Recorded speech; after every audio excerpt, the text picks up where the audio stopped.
On this episode of Carnage, we're preparing to say goodbye to an old friend.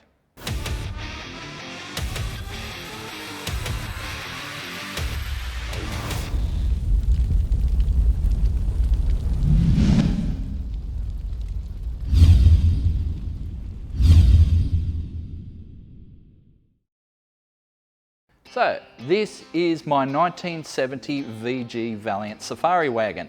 Not to be confused with the other wagon that we've been building, the formerly known as Rust-Oleum wagon, lockdown wagon, whatever you want to call it. That is a whole different car, and that's still in my workshop at home. But this is my, as I said, 1970 VG wagon Safari. It was a Regal wagon, so it was a fairly up-spec wagon in its day. I bought it for $250 way back in the 90s as a very white, ugly looking thing. I give it a closed door respray, put a big block in it, went out hunting WRXs on the street with it and used to just annihilate them with a 440 in it. That was a lot of fun. But the motor actually belonged to a mate of mine who decided he wanted to use that motor in another car, and he bought my Charger off me at the time, so took his 440, put it into my old Charger, and he still has that car to this day, and it's worth a mint. It is one of the last New South Wales registered 440 big block Valiants around. I really miss that car. However, so I've had this car for over 20 years. I've had it longer than my kids. At some point I decided to paint it orange, and I've had turbo Hemi 6s in it, I've had V8s. Right now it's got a 300 horsepower naturally aspirated 265 Hemi that we built up with powerhouse engines back in about 2014 or thereabouts. So it's a pretty stout little combo. We took it up to Mopar Sunday way back in 2017 as a road trip. Me and Gus cruised on up. It was a 3,400k round trip.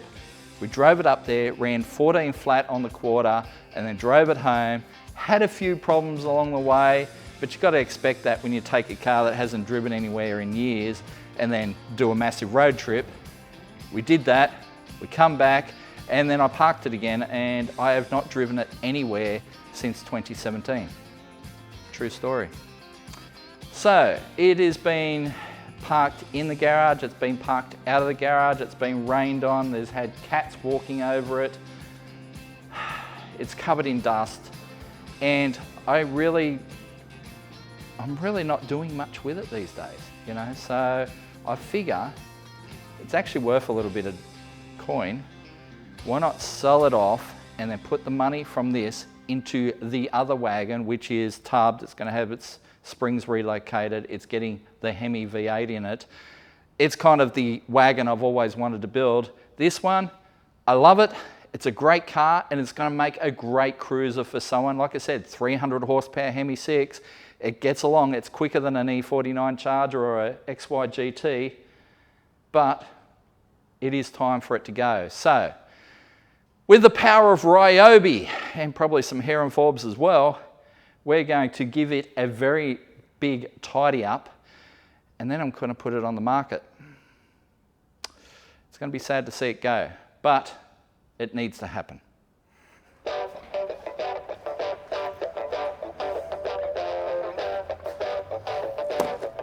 Typical Carnage things.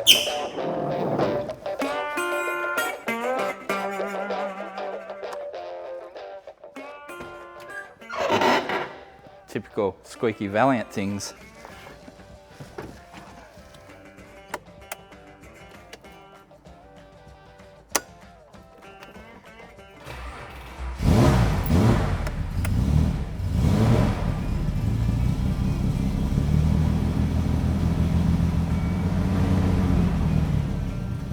Sounds nice and lumpy, doesn't it?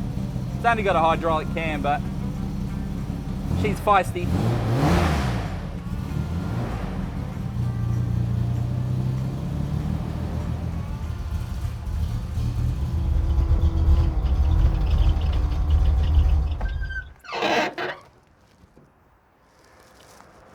All right, let's get wet.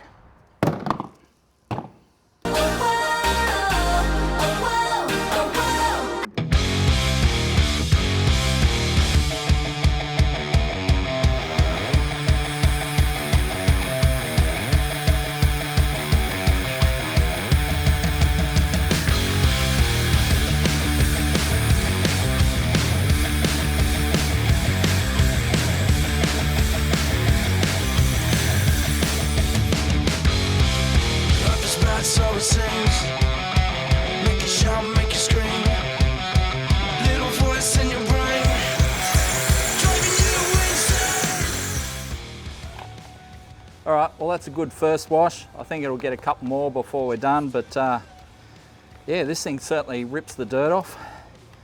All right, we'll back it back inside, break out the vacuum cleaner.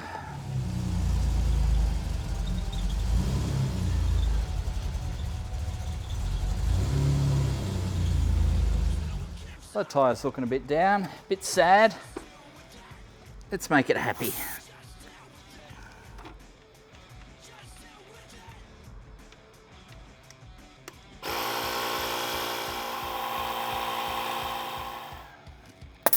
All right, let's clean up the inside. Geez, I forget how dark it is in here with the black interior. I think we need some light. There we go.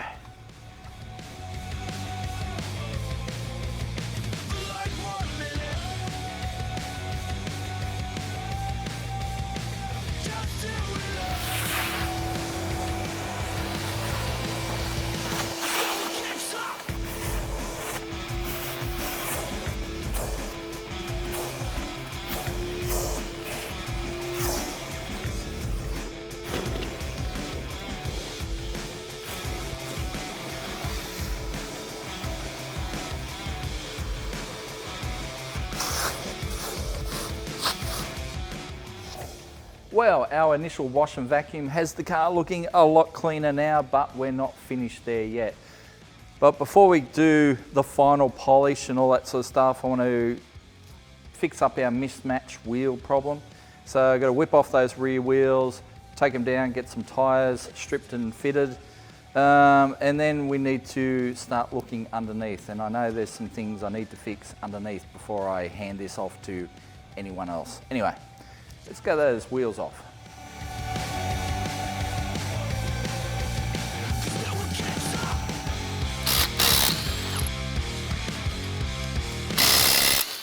You may have noticed the wheel nuts came off the right way round on this one, because this is the first model Valiant that had actual right-hand thread all the way around the car. Yes, I know, amazing.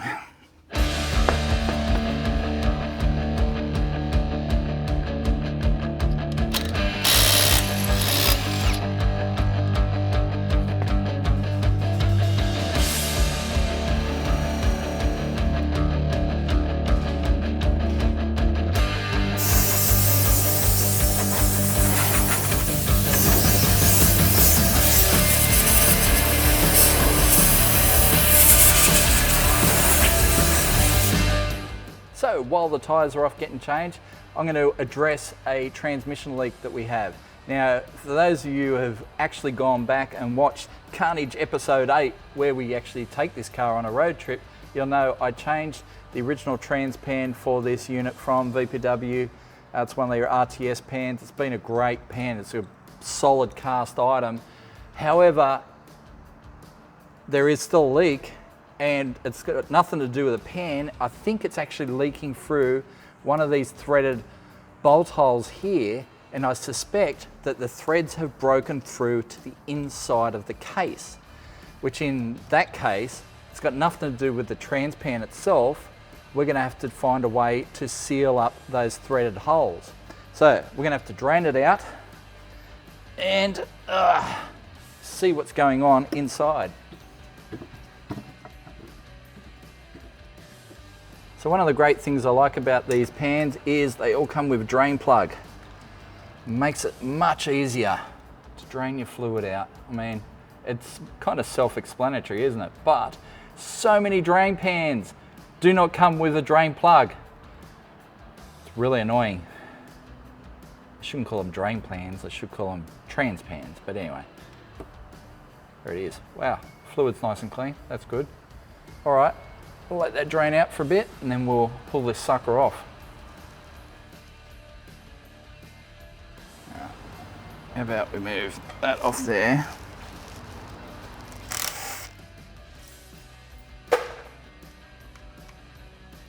Oops.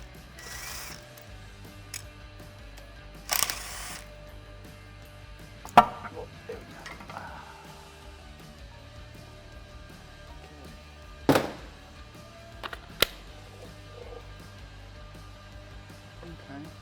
Okay, so I've worked it out. It's not the threaded holes, they're not intruding into the case at all. It's the neutral safety switch. That's what's leaking on us. All right, well, I had to drop the trans pan to fix that anyway, so, or at least drain it. All right, we'll sort that out and get the pan back on, seal it up. Yep, that's definitely the problem. I just reached up there and grabbed it with my hand, and there it is. Gives you an idea of how tight it was. It wasn't. Interesting.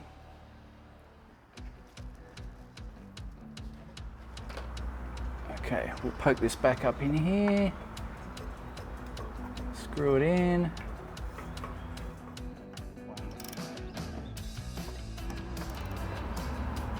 All right, I think that's plenty tight. Okay.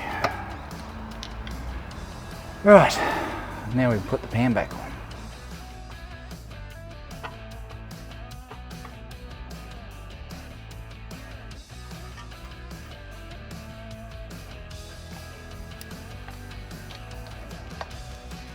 Okay, get this one up.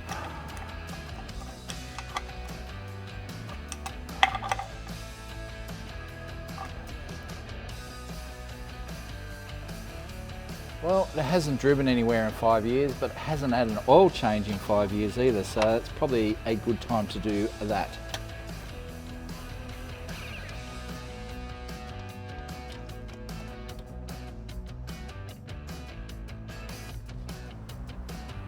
It's a bit black.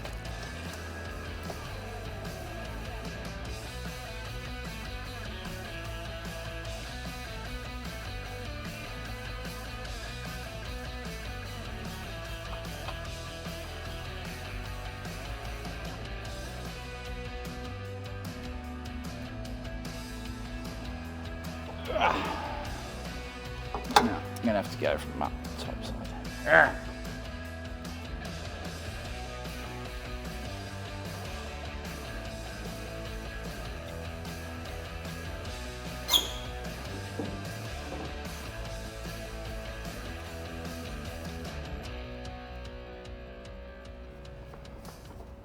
So just going to change the filter out here. It's a Z96, which is the Valiants used to run a Z9 filter, and then they went to a Z96 on the later motors. Yeah, so this is the Hemi 6. It's a 265 cubic inch inline 6. This one makes a genuine 300 horsepower. We know because we put it on the engine dyno. And yeah, it goes pretty well. Ran 14 flat up at Willowbank Raceway, and I think we can actually get more out of it than that if we wanted to try, but let's face it, we're moving it on, so someone else can try, and I think it'll go high 13s, no worries at all, which is not too bad when you think about it. Like, the quickest muscle car from that era was 14.4, and that was the E49 Charger with triple Webers and the whole deal. You know, it's quicker than the Phase 3 Falcon, it's quicker than pretty much everything. So this is quicker than all those cars. It's not bad for a family wagon. But anyway, we'll whack a new filter on this, whack some oil in it, put some trans fluid, and that will be the fluid side of things just done. Yeah. Just a little dab will do.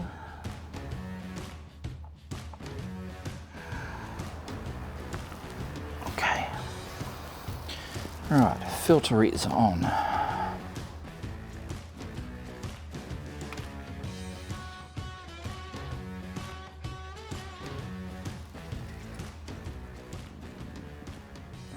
Slightly over, but that's fine. That'll count for the filter. Cool.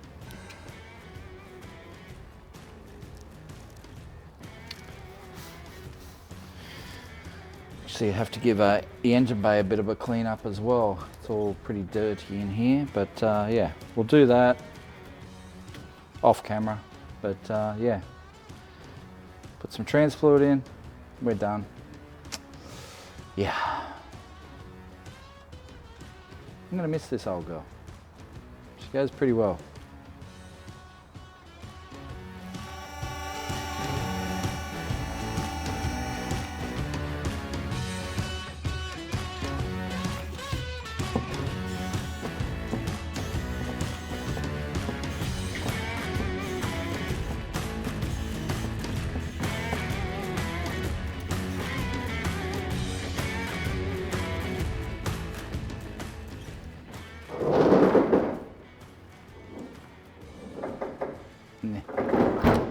Alrighty, let's move on.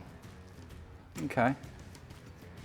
Ah, that's what the noise is, I reckon. We've heard a noise behind there before. It's the wheel stud's fallen behind. We've broken the wheel stud and then it's fallen, the bit's fallen behind. Another thing to fix.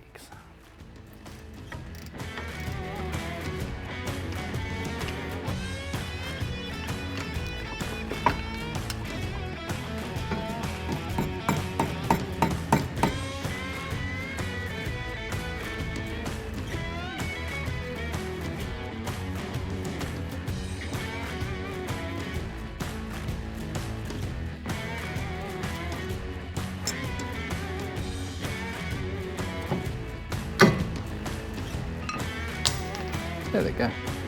It's not even broken.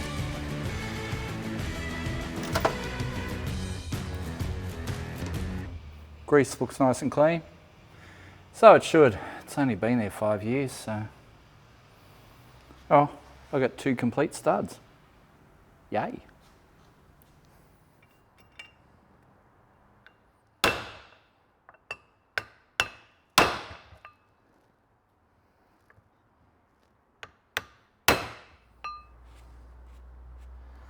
Alrighty, let's get it on the car.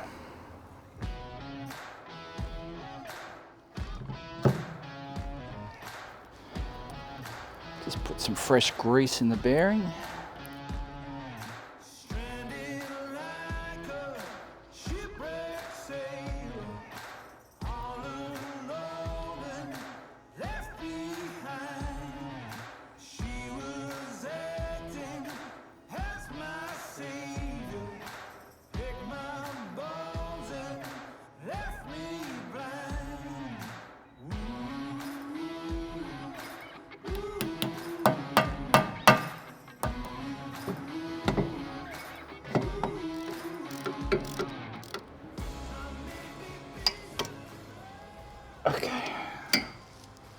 All right, that's done. Let's look at some wheels. Now, with good tyres.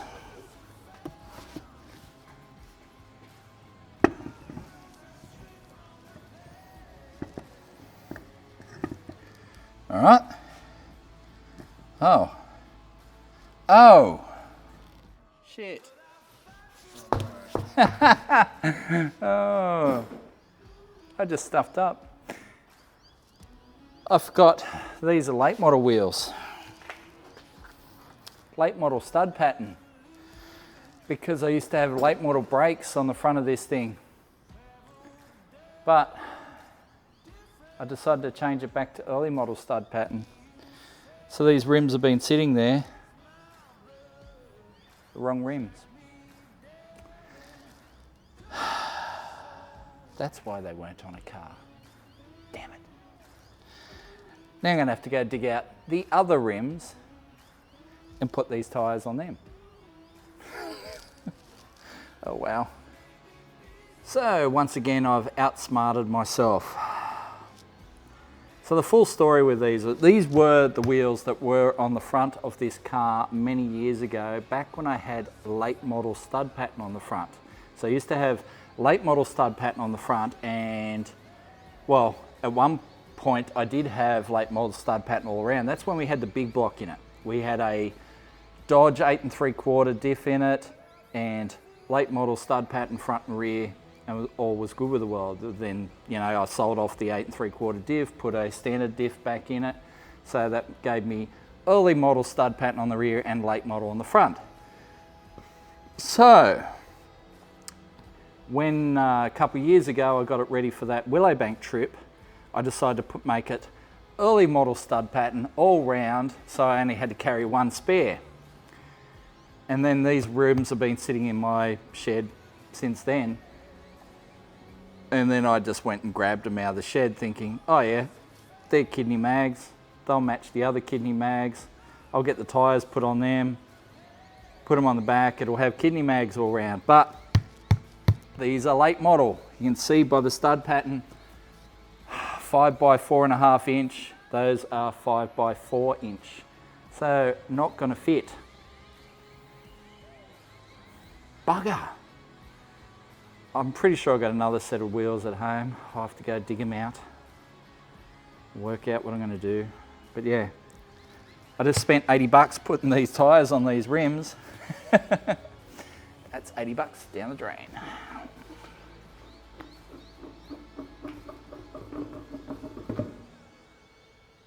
So I've got to go home, grab some wheels, get them on. Yep, have a set at home. They'll look great, but you don't need to see that.